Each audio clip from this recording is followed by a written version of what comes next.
It's time to sit back and check out the RCWR show with Lee Sanders. Get fun, in-depth coverage and analysis from the latest in professional wrestling in AEW, WWE, NWA, Impact Wrestling, or the world of entertainment. From hit TV shows to your favorite sports like the NBA or NFL. All things music, movies, and beyond, while trying to make sense of this crazy world we live in. All while keeping it honest, insightful, and interactive since 2011. And now your host, live from the nation's capital of Washington, D.C., Lee Sanders.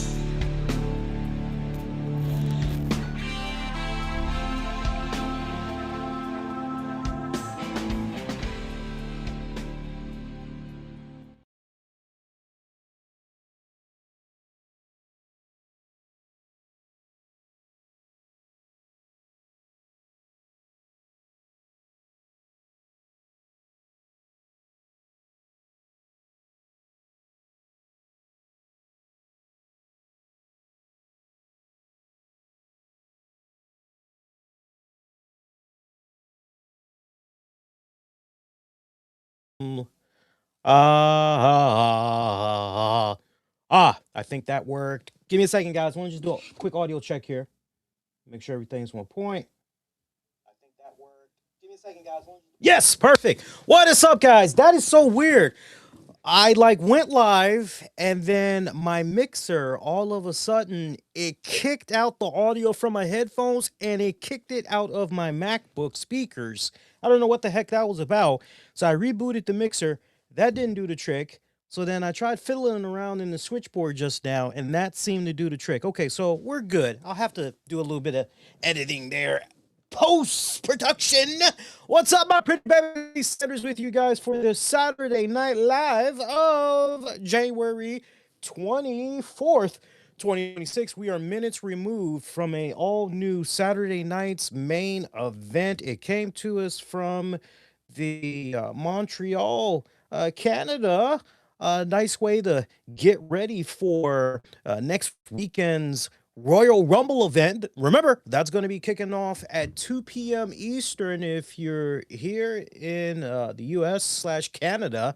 And then if you're on the West Coast side, that's, what was that, 10, 11 a.m. Pacific? So not too shabby. You get to enjoy yourself some WWE action and then have the rest of the afternoon, evening to yourself. But, I got to say, for as long as we've been getting these Saturday night main events, the revival and all, this is one of those times where I would have to say this to date remains one of the best main events. Again, since the revival, I would have to say that the very first installment of Saturday night's main event, since they restarted the series, that was a really, really good one. But then it just really declined from there, from the second episode on. But this one was really, really good, especially considering at the very last minute, we get AJ Styles taking on Shinsuke Nakamura in what was without a doubt an all-time classic matchup. I really wish it would have been a case where this match had got a little bit more build up, but it's all good because at the end of the day, these two men delivered on so many fronts. Sound off. Let me know what you had thought about tonight's WWE Saturday night's main event. We got an interactive poll that's up right now over on Twitter/X at the RCWR show. And we'll go over some of the results later on during the broadcast. Looking pretty good, though, so far. No Joe Tessitore co-hosting this event. Unfortunately, he is stuck in Detroit, Michigan because of that snowstorm. I mean, I'm over here in the DC metropolitan area, and we have not got hit with it yet. But man, I'm telling you, Midwest, Chicago and all that, they gonna feel it big time. And then when you move more over to the east side, DC, Maryland, Virginia, New York, Philly, we really are gonna be feeling it. I would say in the wee hours of the morning. It's gonna start sometime right around 1 a.m., if not more. And it's crazy over here, y'all. For those of you that got that nice Florida weather or you don't typically have to worry about snow, we got it bad over here. Our stores, it's just been bunkers. Stuff has been flying off the shelves, whole 9 yards. We are going to be getting anywhere between 10 inches to even in some parts about 14 inches of snow. It's been so bad. I actually was supposed to go back for my new spring semester of classes starting this Monday. They put out the announcement around early Friday afternoon, way before 2 afternoon, that there was going to be no classes on Monday. So that just kind of gives you an idea, because I know sometimes meteorologists can get it wrong and all of that, but it's insane. So a lot of people that unfortunately are having to deal with some form of traveling, like Joe Tessitore, to get to Saturday night's main event, are already starting to feel the impacts and everything. It's unfortunate. So if you got to do any type of traveling this weekend, I really hope you get to where you need to get to safely. If you can, and alternative transportation methods is still an option, do what you can to take advantage of it. But honestly, if you can stay right where you are, just stay in place and not have to deal with the traffic, that weather, like stay where you are, seriously. So Joe Tessitore, but we got the beautiful and the lovely Stephanie McMahon. Always a joy to see her. You kind of feel like something was missing since there was not a Joe Tessitore. I thought Steph did pretty good by herself, but it really would have been nice had she been able to play off of somebody. This is a case where I wish there might have been a Big E. I know some people are probably going, what about Jesse the Body Ventura, Jesse the Governor Ventura? Where the heck? Well, in case you haven't really been paying attention, Jesse's been a little bit busy with everything that's been going on in Minneapolis, Minnesota. And we'll talk about it more on this weekend's Wrestling with the Topics, co-hosted with Tams. But new controversy had went down. So I would like to believe that the last thing on Jesse Ventura's mind was some wrestling tonight. But just seeing Stephanie, she didn't do bad. She did not do bad.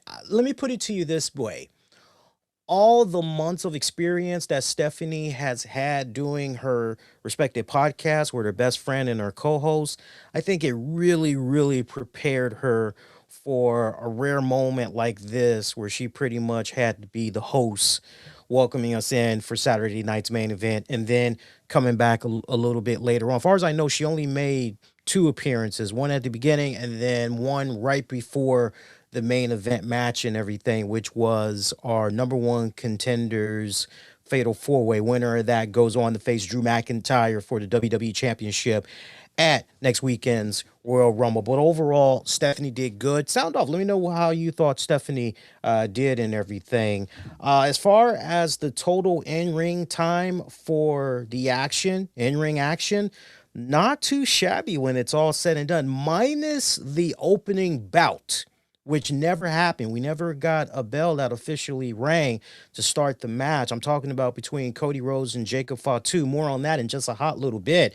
Everything else that played out in the ring tonight, officially, we got an hour and 10 minutes of in-ring action for a 2-hour broadcast. I would say at the most it was about maybe 2 hours, 4 minutes, maybe 2 hours and 5 minutes, give or take, but an hour and 10 minutes worth of in-ring action. Now, for those of you that's saying, okay, so from a 2-hour broadcast, an hour 10 of, that's pretty good. Lee, what about what happened with Cody Rhodes and Jacob Fatu?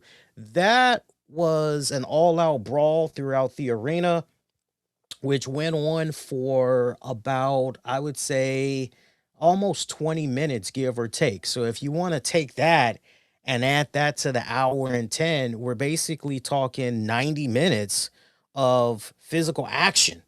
So that's pretty damn good. So, essentially you're going, oh, okay. So essentially we had to deal with like 30 minutes worth of commercials. Not all 30 minutes was about commercials because I stripped away the in ring entrances and all that. I just pretty much started clocking it the moment that the bell rang and it was time for some action. But again, minus what Cody and Jacob Fatu did because we never did get a bell to ring. I would say for the commercials, that probably was about the commercials was probably about or actually let me look at it another way.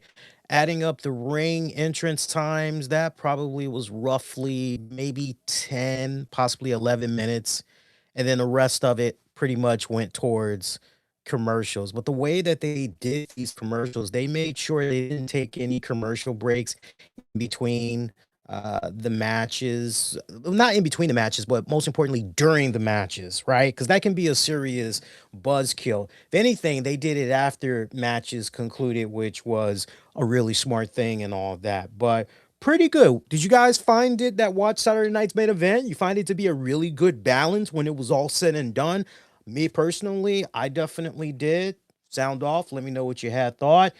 Opening things up, as I alluded to, Cody Rhodes, Jacob Fatu. Remember, we saw a heated exchange between the two men on Friday Night SmackDown less than 24 hours ago.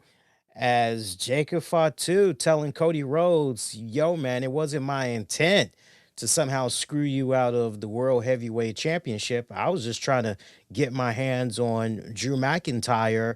Not exactly apologizing, was that Jacob Fatu, was he? But Cody Rhodes coming right back at Jacob. That's the biggest problem with you, homie. Like, you don't think at all. Pretty much letting him know you're just all about brute strength, actions first. You're not even really thinking after the fact. So Jacob wasn't really feeling Cody Rhodes there. Obviously, add more fuel to the fire in their match here on tonight, Saturday night's main event. Cody Rhodes coming out with his evil skull winged helmet. He couldn't even take off his trademark jacket when Jacob Fatu started beating him down. And normally it's interesting when you see both men in the ring or both women in the ring, the referee will just go ahead and call for the bell so the match can get officially underway. And then the referee tries to worry about taking control, later on as far as breaking the opponents apart, kind of doing a nice little reset. Well, we didn't get that right here as these two men just went at it. And at this point, you're going, okay, well, good. Nice way to start this. But then you see all these officials and referees come out. And at this point, I'm going, nah, man, if we need anything, we need a manager to come out here and kind of take control of the situation. Where's a Adam Pearce and or a Nick Aldis when we need them the most? They can kind of reset this a little bit. And since Cody and Jacob want to go at it like this and just go to town on one another. Maybe we should do a no count out or something along those lines. Because we were watching these guys duke it out all throughout the arena, taking it up to the nosebleed seats and everything for about 10 minutes. Finally, when it counted the most, we saw SmackDown General Manager Nick Aldis come to the scene. He really was not of much use. Okay, like nothing that he was saying or doing didn't help the situation. It really just kind of seemed like he was just there mainly as a spectator. And I kind of get it. It's like, wow, this is so chaotic that not even Nick Aldis, the mighty Nick Aldis, can get control of this situation. Okay, cool. Action heads back over to almost around the commentators where Cody and Jacob, they're fighting on top of this structure. When Cody Rhodes, I'm trying to think what happened. Drew McIntyre, actually, now that it's coming back to me, Drew McIntyre attacks Jacob from behind, grabs him by the back of his braids, yo. Grabs my man by the back of his braids. You got no choice but whatever head you going to be going in when somebody's grabbing at your hair, especially if it's braids, you got to go where it is. Otherwise, that joint going to be all snatched out. But basically, Drew McIntyre yoinked the hell out of Jacob Fatu. Fatu falling backwards, crashing into some tables and all that. And then from there, McIntyre delivers a low blow to Cody Rhodes and then power bombing him through a table. Drew McIntyre standing tall and strong. Remember, Jacob Fatu has not seen any type of in-ring action since August of last year. And one of the main controversies we had going on was, hey, who attacked Jacob Fatu?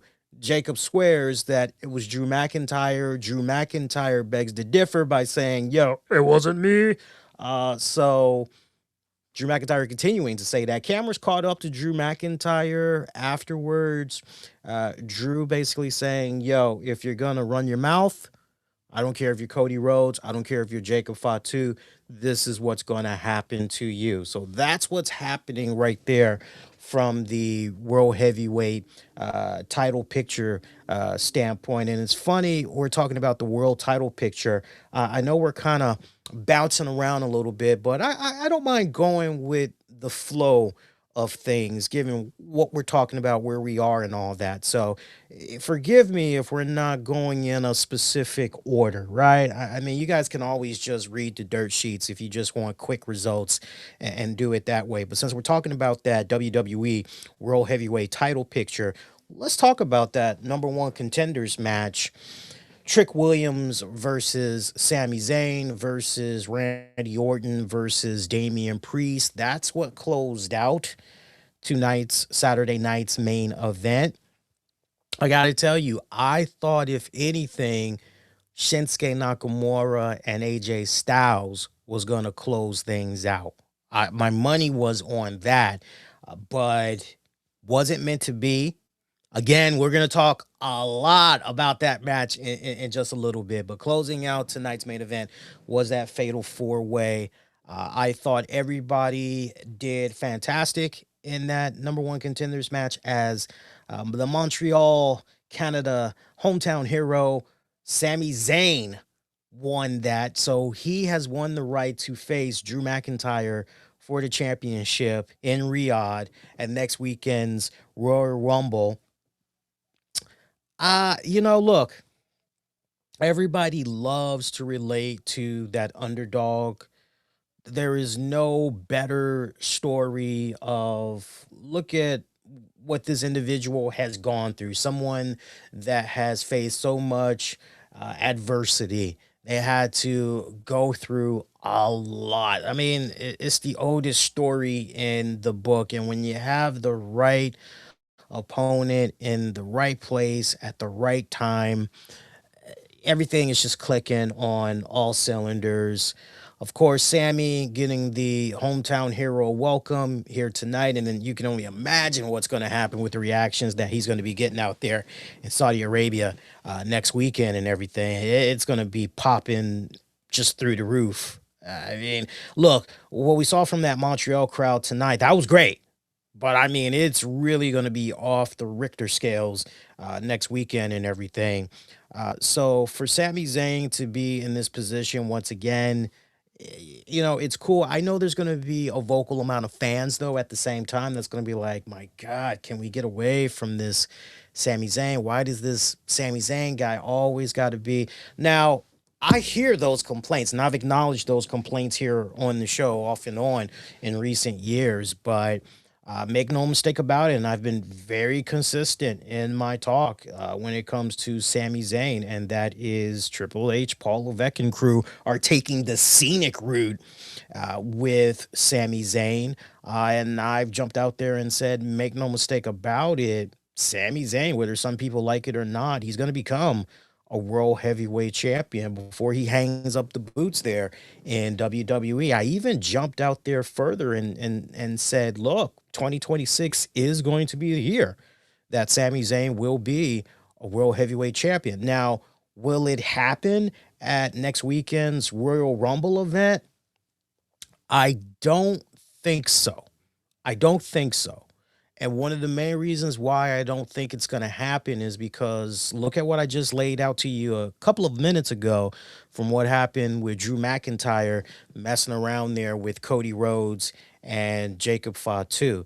Now, obviously, with that whole world title picture and everything, I can just picture Sami Zayn coming right out excited over the fact that he gets to face Drew McIntyre one on one for the world championship. But then let's not also forget, most likely on next week's SmackDown, whatnot, we're gonna see Cody Rhodes and Jacob Fatu come to the scene to pretty much talk their piece as far as their beef goes with Drew McIntyre.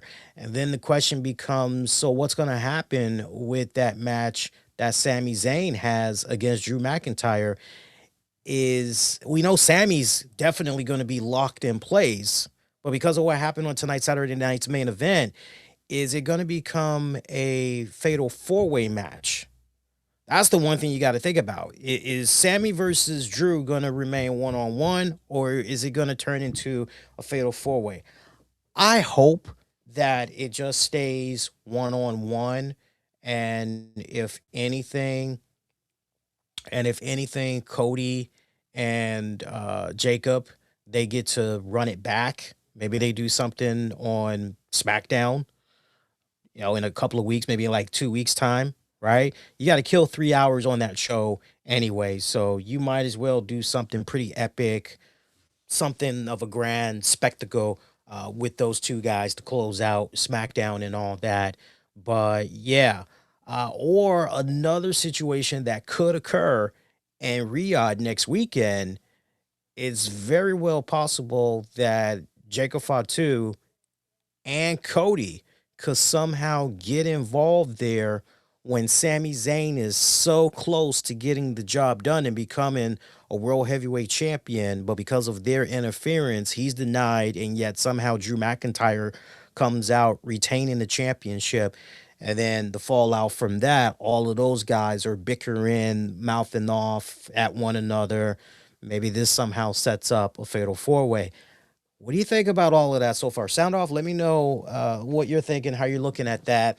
As far as the number one contenders match for tonight goes, all four men did extremely well. I definitely want to spend some time talking about Trick Williams because I know he is the relatively newcomer here to the scene. I thought he held himself pretty good against the veterans there in Damian Priest, Sami Zayn, and Randy Orton.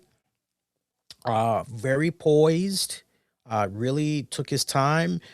He was where he needed to be when it counted the most. He did not miss any of his spots. There was one spot in particular that I thoroughly enjoyed, and it was kind of a couple of minutes into the match as I remember Trick Williams ended up pulling Sami Zayn by his legs out of the ropes, and he was beating him down and everything. And I don't think it was Randy. I think it was Damian that maybe came from behind and attacked Tricky.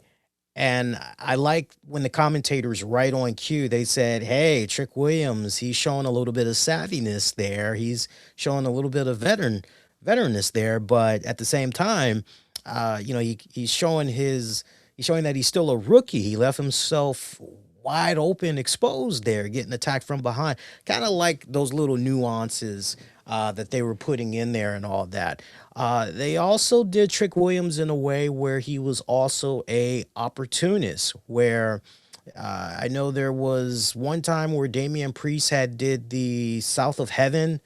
I don't know who it was on, but then Trick Williams came in and he basically somehow got Damian Priest out the way, tried to go for the cover, but there was a kick out. You're like, damn. And then I remember there was an RKO that Randy Orton did. I kind of feel like it was I'm pretty sure it was an RKO on Sami Zayn.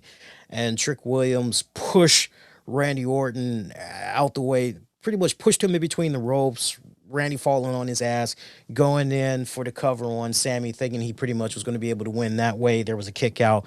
So it was nice seeing Tricky put in these, nice little positions that he was in. Most important thing for you Trick Williams fans is that Trick did not eat the pinfall, did not take the submission. That's the most important thing that needs to be highlighted here, which is definitely a good thing and all that.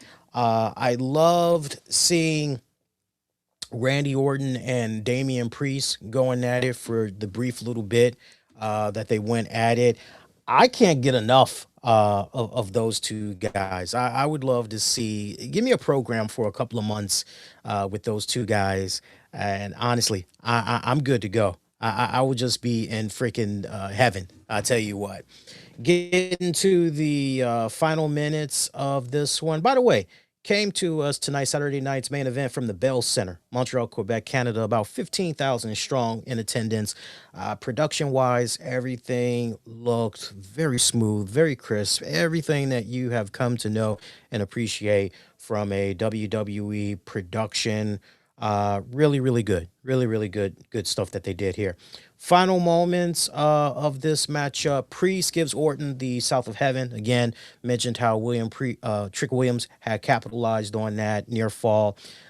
Sami Zayn ultimately setting up the Halua kick to Trick, misses it, and then Priest is back. He manages to take Williams out, only to walk into a Halua kick. And that pretty much gave Zayn the pinfall and the title shot there. So wait a minute. So am I remembering this right? I just said Trick Williams didn't eat the pin, but I'm trying to think a little bit here. No, I don't remember it being Damian. Damian didn't eat, no.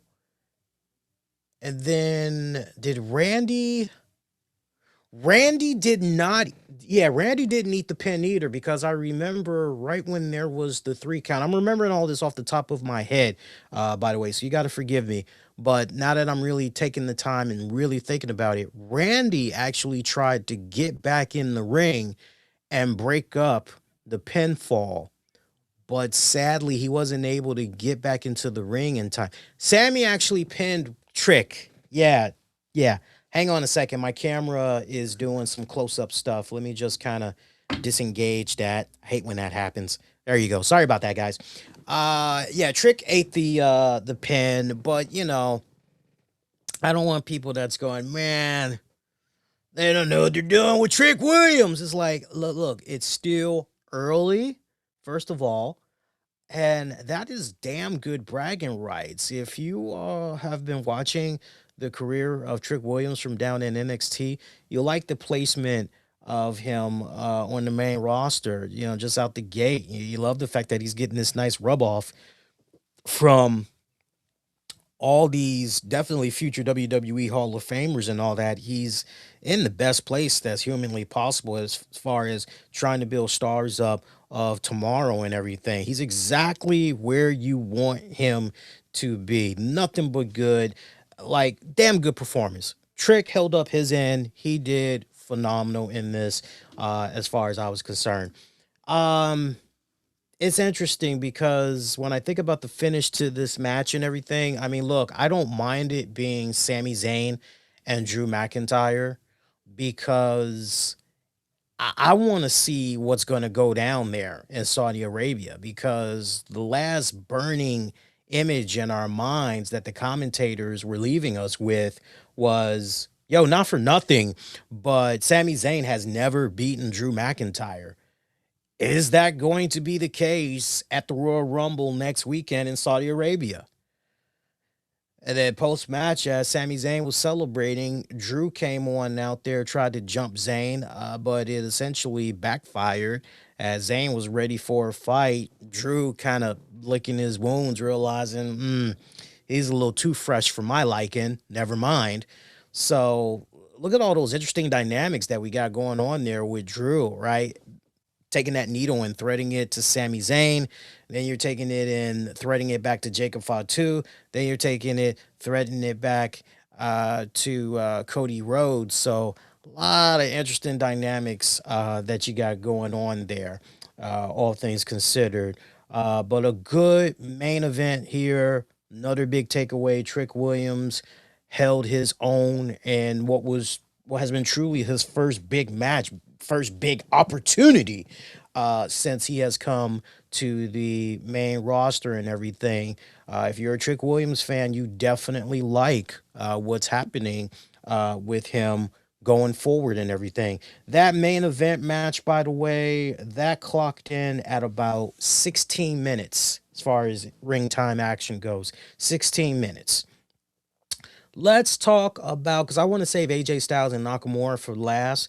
Let's talk about the women's tag team match. That was actually a pretty good one for what it was worth. Of course, I'm talking about Rhea Ripley and Io Sky taking on Liv Morgan and Roxanne Perez. By the way, speaking of Io Sky, if you have not done so already, make sure you hop on our YouTube channel, youtube.com/, the RCWR show, and click on the post section. We have a new wrestling poll up. For those of you that have watched Netflix's newest season of WWE Unreal, we definitely want to hear from you. Ties into the whole controversial Io Sky Triple H hug. Me and Tams will be talking about that and a little bit more, a lot more on this weekend's Wrestling with the Topics. So we'll be dropping that. I think our plan is to go on live sometime Sunday early afternoon before the games come on. Because I know the games, I'm talking about NFL, I think they start at about maybe 3:30 in the afternoon. And then there's going to be a primetime game after that. So, but we're definitely going to be talking about that. But yes, vote. I want to hear from you guys. I saw some of the early voting that's coming in. But Rhea Ripley defending the women's tag team titles against Roxanne Perez and Liv Morgan. I've got this match clocked in at... This was actually the longest match of... No. Almost, but not quite. I clocked this match in at about 18 minutes. Again, 18 minutes. Where for this one, we got the champions retaining. Again, the champions successfully retaining their titles. A little bit of controversy, if you even want to call it that, but I'd rather look at it more as shenanigans that went down in the final minutes of this matchup. Right when I'm looking at my notes here, right when Io had charged, looks like Raquel Rodriguez had interfered here. Io Sky had came off of the top rope. She did the EO moonsault, I think. And she landed on... God, I'm trying to think. Was it Roxanne or was it Liv? I can't remember right now. But EO went for the cover. Rhea was out of the equation. Referee was beginning to count. And then Raquel Rodriguez just came out of nowhere, yoinked EO by her legs out, to pretty much interrupt the pin and everything. Two of them brawl for a bit. Io calls herself bouncing off the ropes, trying to go for a suicide dive between the ropes. Kind of, catches a little bit, of that. Gets Raquel Rodriguez just a little tiny bit and all that before Raquel Rodriguez ends up powerbombing Io. And then from there, Stephanie Vaquer comes out. And we already are familiar with how these two girls have been going at it, Stephanie and Raquel. Stephanie getting the better of her as they were brawling over by the steel steps. Raquel ends up missing a big boot over the fan guardrail. Action spills over to the crowd section, and pretty much Stephanie and Raquel, they're fighting each other until they pretty much go behind the offside curtain there off the main stage ramp and everything. Going back to inside the ring, We go to Raquel Rodriguez and Roxanne Perez. Hang on. I'm trying to remember here. It's a little bit fuzzy right here. Bear with me here. Yes, it was hard to figure out. I wrote this down in my notes. Who was the legal man between Rhea and Io? Because here's where it gets really weird. So back inside the ring, Roxanne makes the tag to Liv. Liv then decides, okay, I'm going to go for the Oblivion because I see an opportunity here. I'm just going to freaking go for it. So Liv connects with the Oblivion, but then Rhea somehow comes in off what's been described as a blind tag. You blink, you missed it, right? Because I never saw a tag.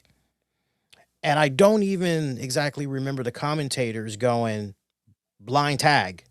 So I don't know. Maybe it was a case. I'll put it as maybe I had the TV on mute, or maybe I was too busy jotting down notes.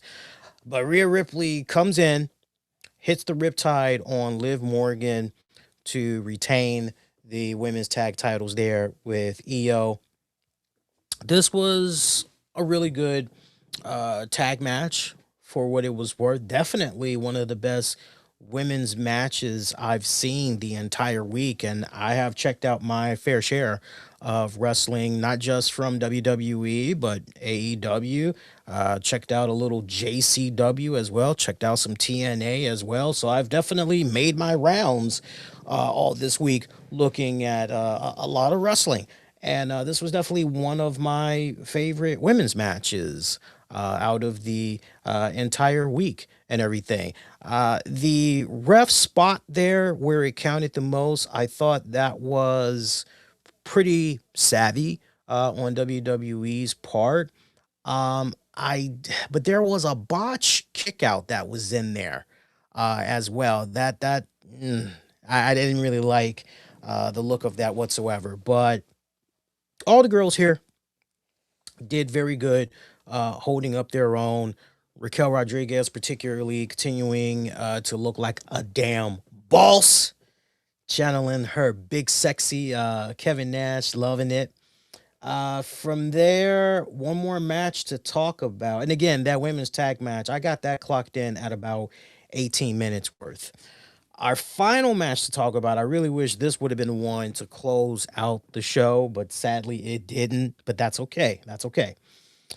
Shinsuke Nakamura and AJ Styles.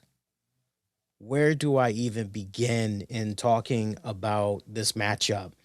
Uh, Let me tell you, my ears were bleeding with delight. I mean, they were just squealing like I don't know what, because I was hearing things that I just felt were so taboo, like my ears had no business hearing, right? And then the visuals that was in my mind, because we've got Michael Cole and Wade Barrett, who are our commentators for tonight's event. You know, they literally by name chest out. I mean, you could hear it in their voices as they're talking about Shinsuke Nakamura, AJ Styles, long history with one another. By the way, nice touch with AJ Styles coming out wearing a mask. And Michael Cole right there on the spot. This is the first time since January of 2016 that AJ Styles wore a mask. Yeah, you know, he wore a mask when he first had took on Shinsuke Nakamura, and you're like, ooh.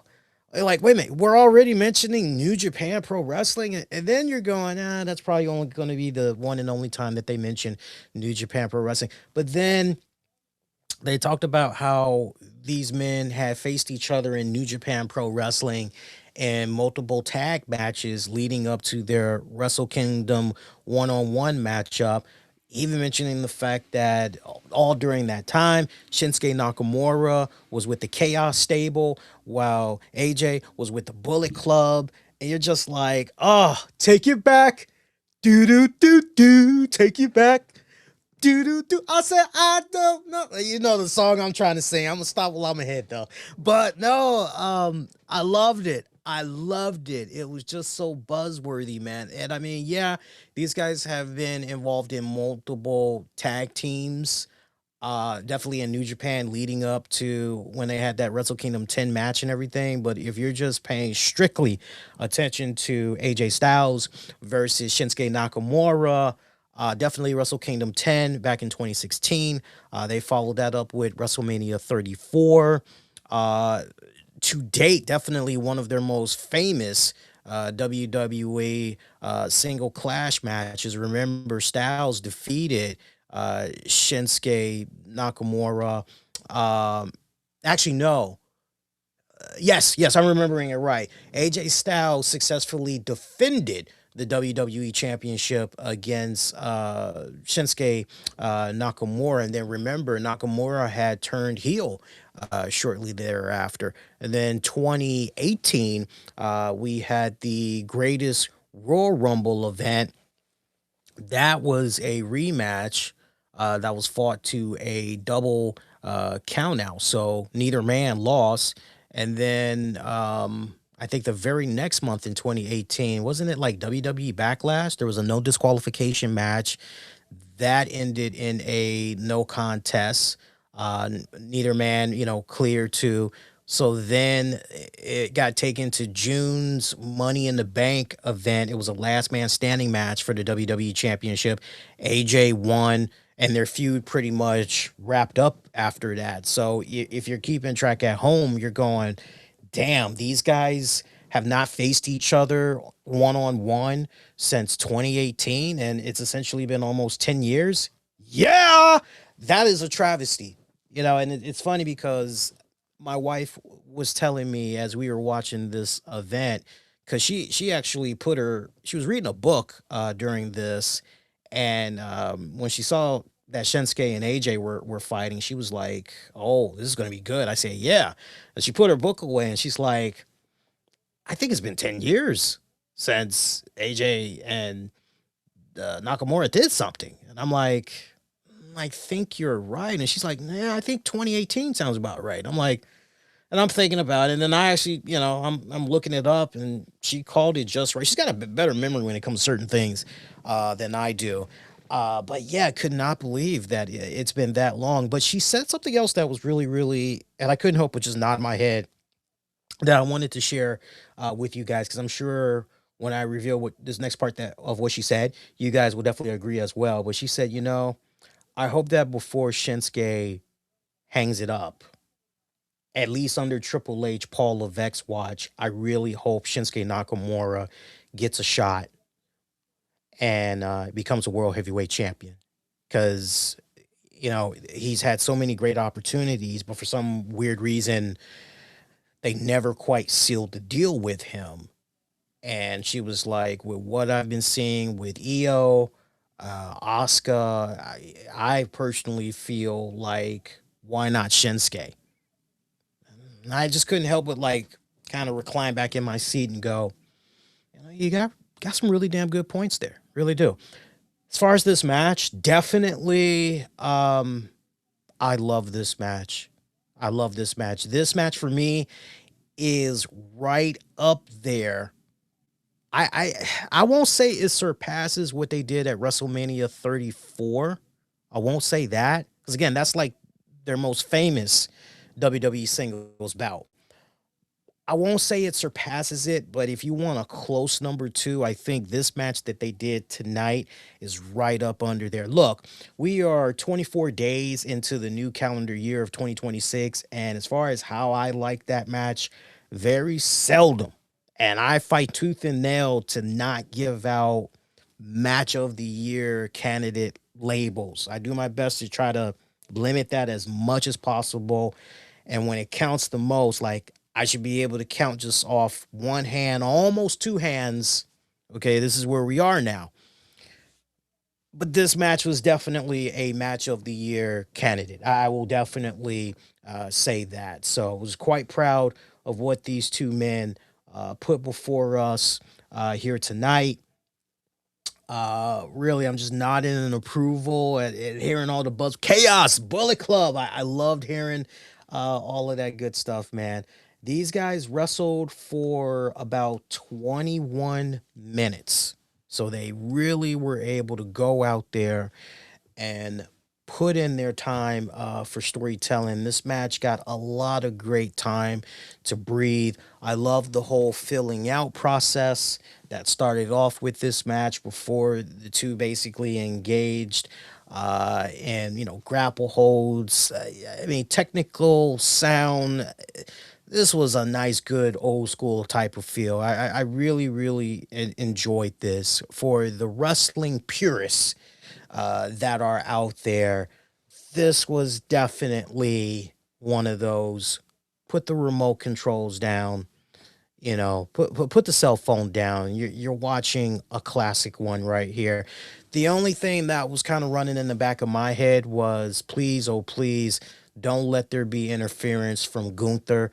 Because for one, I don't know about you guys that watched the event, but I strongly was under the impression Gunther was going to come out and basically kind of go, no, no, no, no, no, no, no, no, no. Next time this man AJ Styles steps foot in the ring, it's going to be against me, and I'm going to be the one that's going to have the pleasure of not just beating this man, but making this man quit and kick off his retirement early. And I was expecting for there to be some type of an appearance there from Gunther, but nothing of that nature. Final moments of this matchup. Pele kick connects for Styles. Both men get back up, connecting with big strikes. Strikes game is going down. Then you get a cross arm breaker that gets blocked. The Kinshasa from Shinsuke Nakamura is countered into a Styles clash. And at this point, you're going, well, this has to be it. This match is now officially over and done with here. By the way, nice selling of the left knee by Shinsuke Nakamura, because AJ had did some work on it prior. And when Nakamura was in the corner earlier on and he was looking for the Kinshasa, I love how he just had that left leg just give out, and AJ right there, just smooth as butter, great transitioning, just boom, right there, takes advantage of the situation and all that. But later on, this go round, Nakamura tried looking for the Kinshasa that gets countered into a Styles clash. That gets countered as Shinsuke connects with a knee to the face. Nakamura misses a kick, though, and gets his leg somehow tied up between the ropes, which sets up AJ Styles to connect with the phenomenal forearm. And immediately from there, he goes right into the Styles clash. I thought he was going to settle for a pinfall after the Styles clash, but as soon as he connected with a phenomenal forearm, he immediately went right into the Styles clash. And like I said, 21 minutes of a match that was awesome match. Really nice to see. I gotta give WWE and everybody involved, the producers, everybody involved, but mainly AJ Styles, the fact that AJ in 2026 can still go out there and he can still do it. He can still compete at the highest level, right? And I just love the idea that this man is going out on his terms and is pretty much just, nah, I don't want to do this in a way. And we know that as far as in-ring action go, we know that this is something that he's been toying with for a couple of years now. Or whatnot. So to see him go out there and do something special with Nakamura, I mean, this match really was in a league of its own, worth the price of admission for watching Saturday night's main event. If I had like one big gripe and everything, I just wish it would have been built up a couple of weeks prior. That's like really my only thing, because, I don't blame people that maybe did not watch SmackDown this week and maybe was like, I don't care about SmackDown, not missing anything. I don't care about Saturday night's main event, not missing anything. But if you did watch Saturday night's if you did watch Friday night's SmackDown less than 24 hours ago, you were rewarded because AJ Styles was in the house. And you're like, what the hell is AJ doing there? And it's like, well, what are we doing? Are we wasting an appearance from AJ Styles, or what are we doing here? And then to pretty much have Nakamura, you sure you want to do this match against Gunther? Like, what the hell, man? And AJ's going, yeah, I'm really sure I want to do this. Nakamura's going, okay, well, we really need to make sure that you're truly, truly ready for whatever is to come. And what better way for you to make sure that you are ready than by stepping in the ring with me for perhaps one last time. So, nice little touch. Nice little touch. I just wish it would have been built up a little bit more, but considering the circumstances, both men, damn good match. And for Shinsuke Nakamura particularly, since we've been seeing him come back sporadically, it's like 1 minute we see, it's like a damn groundhog. 1 minute we see Shinsuke, and then he disappears for like a month or 2 or 3, and then we see him again. It's been very inconsistent. That's the whole point. It's been very inconsistent. I really hope that after what Nakamura did here tonight, that WWE, Triple H, Paul Levesque, I'm looking at you, that we can do much more than what's been done with him recently, because the man definitely has proved on this night that he can still go, and somebody of that caliber, like a Shinsuke Nakamura, definitely needs the right type of creative that was behind him. I love the whole stuff too that they did, not last year, but the year before, so 2024. I love the stuff that they did with him with the subtitle and the animation stuff. That was, manga, as I like to call it, right? Japanese artwork and all that, Japanese animation. I love what they were doing with Nakamura. I wouldn't mind it if they kind of leaned back into that form of storytelling, because, visually they were putting out some really, really damn good stuff there for Nakamura. Seems like he's a baby face right now, so you gotta build off of that. You just gotta somehow continue to build off of that. Love seeing the camaraderie and respect between the two men post match as they embrace one another and all that. Really, really good stuff. So that was it. If you're really kind of keeping track, yeah, we might have had essentially 3 matches, but when you think about Cody and Jacob Fatu brawling with one another for like however long that length was that I had mentioned, I think I had said they brawled for about almost 20 minutes. I'm going back into my notes now.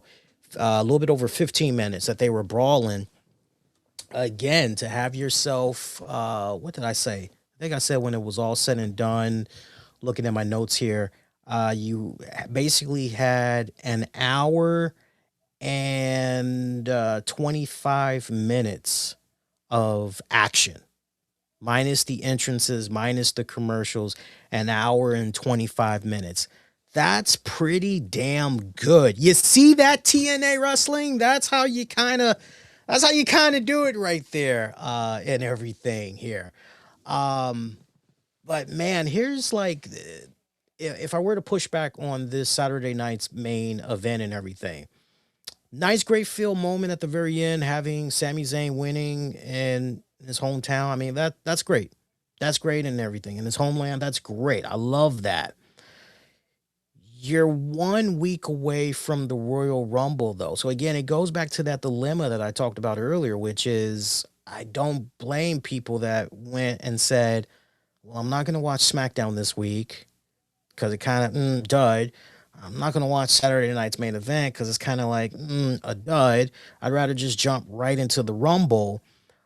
So I wouldn't be surprised if there was a decent amount of people that kind of felt Saturday night's main event this weekend was not important, But again, hopefully after you guys have checked this out and you really, really are hearing what I'm saying, hopefully you'll be able to go out of your way, check it out on the Peacock, and enjoy and all of that. But this show worked very well. One of the more stronger Saturday night main event editions. Good stuff. I wish more shows were like this. And I gotta tell you too, not for nothing, but the SmackDown that we had last night, whew, boy, did it feel like 3 hours. Man, did it drag. Really, really did. Let's go to our interactive poll. Let's see what you guys had to say about tonight's Saturday night main event on Peacock. Let's see what we got here. And I appreciate those of you that have cast your votes so far. Right now, I'm seeing 8% of you are rating it a middle of the road type show. 23% of you have gone with a thumbs down. And 69% of you right now are giving Saturday night's main event from WWE a thumbs up. Appreciate those of you that voted. Keep your keep your votes coming in. All right, now let me just hop on YouTube. We got that exclusive poll. I just want to see where everything is right now for that interactive poll. A couple of more of you have voted. So again, we got an exclusive poll on YouTube, youtube.com/the RCWR show. Click on the post section, and here's what it reads. It's the only poll you'll see, but here's what it reads. Let's keep the conversation going, as I want to hear from you all that watched Unreal Season 2 concerning the episode with Io Sky and the hugging of Triple H. We'll be discussing it on the shows this week, so we'll be discussing it first, not only on Wrestling with the Topics, featuring me and Tams, but we're also going to follow up. I'll be on the solo show this Monday, January 26th, after Raw on Netflix goes off the air. I'll be revisiting it, talking about it more in depth. I say, okay, with the hug, basically I'm asking, are you with the hug or was it out of bounds? And you got 4 options. It's Io Sky, she meant no harm. Second option, wonder how Stephanie McMahon feels. Third option, all about the game and how you play it. And the last option, they're not learning from the Vince McMahon scandal. So I tried to be very reasonable, and I got a second opinion on my polling options. And, I reached out to a couple of people and they were like, no, those 4 options are good. Like, I can't really think of anything else besides. You can only do 4 polls, 4 poll options on YouTube. So have at it. So that's it. And if you want to offer a comment as well, you can offer a comment as well as your voting. But if you just want to remain anonymous and you just want to cast your vote confidently. I'm looking forward to seeing where this is going into tomorrow and everything. So that is that. As far as programming notes go, so we just told you about the topics and then Monday's RCWR show. So you know what we got planned for that.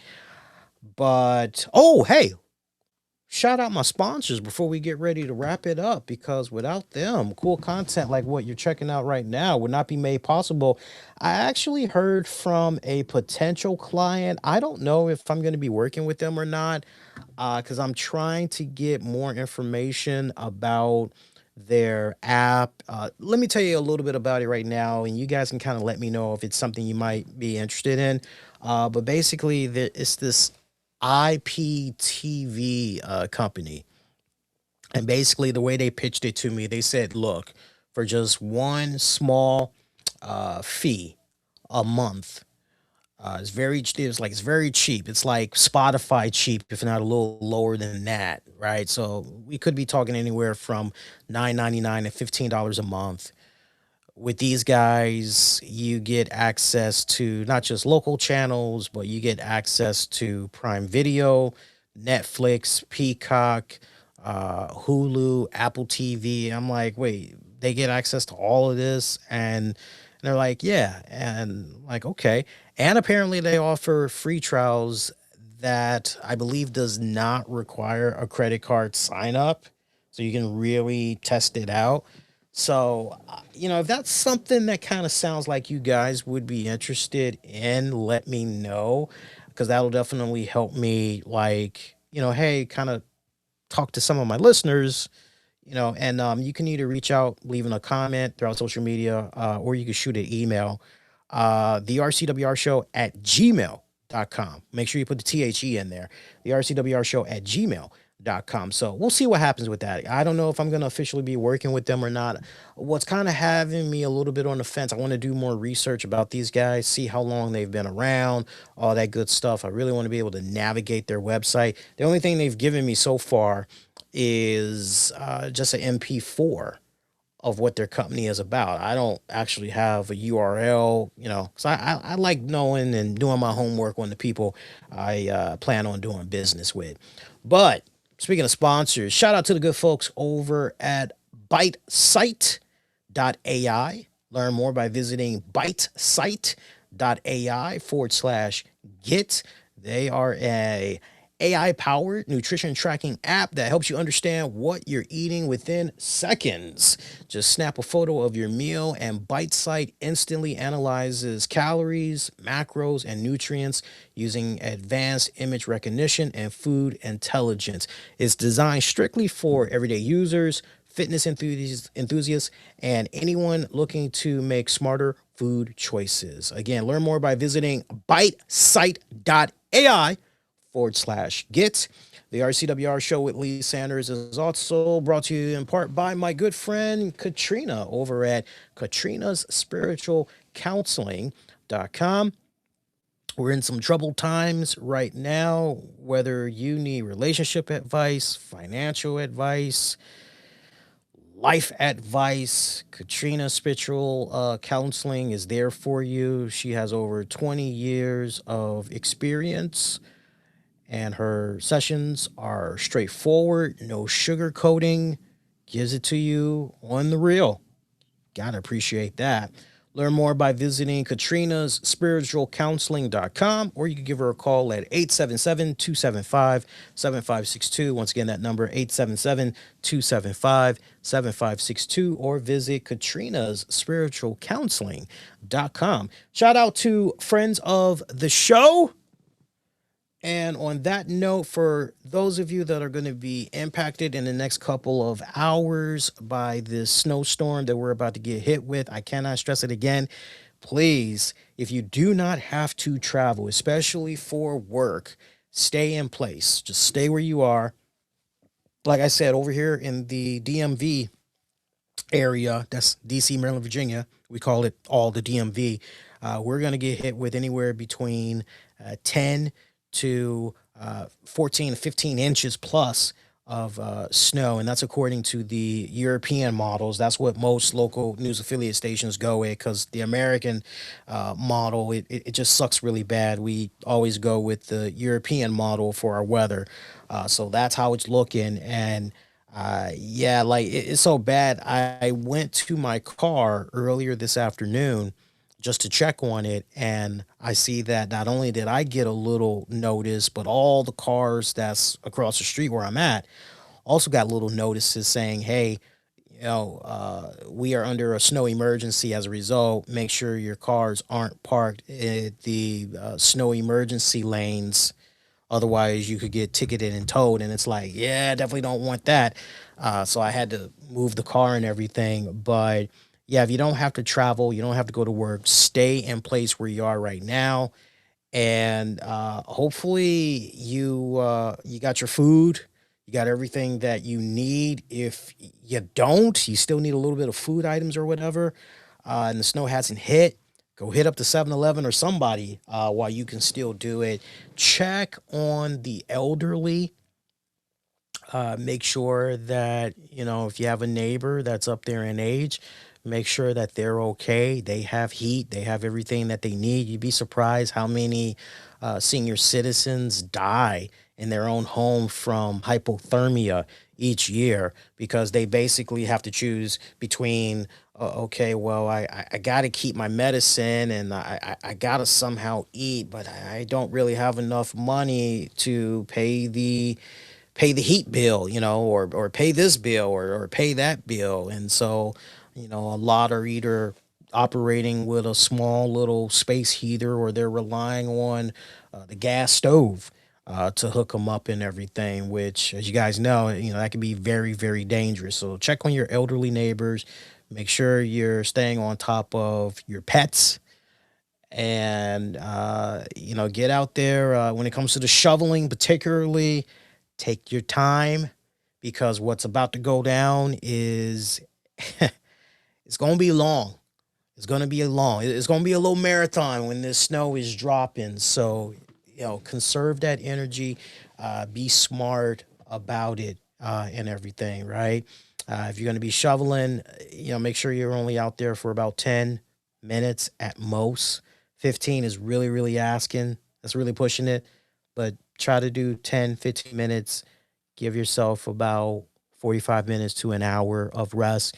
Your back will thank you later. I promise you. I promise you. And if you start to feel some type of tightness in your chest, you know, somehow in your arms, it's a good time to stop and just go back in the house, sit down, get warm, reset. Again, we are going to be slammed over the next 48 hours. So be very, very smart about it.